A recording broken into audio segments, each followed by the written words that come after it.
رسول پاک صلی اللہ علیہ وآلہ وسلم کا شیطان پر لعنت بھیجنا۔ ایک بار ہمارے پیارے نبی حضرت محمد صلی اللہ علیہ وآلہ وسلم مسجد میں نماز پڑھ رہے تھے۔ اچانک آپ صلی اللہ علیہ وآلہ وسلم نے فرمایا، میں تجھ سے اللہ کی پناہ میں آتا ہوں، میں تجھ پر اللہ کی لعنت بھیجتا ہوں۔ آپ صلی اللہ علیہ وآلہ وسلم نے یہ بات 3 بار فرمائی اور پھر اپنا ہاتھ آگے بڑھایا جیسے کسی چیز کو پکڑنا چاہتے ہوں۔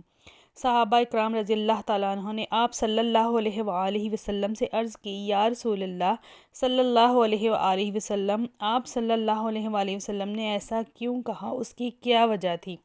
آپ صلی اللہ علیہ وآلہ وسلم نے فرمایا، اللہ کا دشمن ابلیس شیطان نے کوشش کی کہ میری نماز میں خلل ڈالے، تب میں نے 3 بار اس پر لعنت بھیجی، لیکن وہ پیچھے نہ ہٹا تو میں نے چاہا کہ اسے پکڑ لوں، لیکن اس وقت مجھے اپنے بھائی حضرت سلیمان علیہ السلام کی یہ دعا یاد آ گئی کہ انہوں نے اللہ رب العزت کے حضور عرض کیا تھا، اے اللہ مجھ کو ایسی مملکت عطا فرما جو اس سے پہلے کسی کو عطا نہ کی ہوئی ہو۔ یہ یاد آتے ہی میں نے شیطان کو چھوڑ دیا۔ اگر میرے بھائی سلیمان علیہ السلام نے یہ دعا نہ کی ہوتی تو شیطان صبح کو بندھا ہوا ملتا اور مدینے والوں کے بچے اس سے کھیل رہے ہوتے۔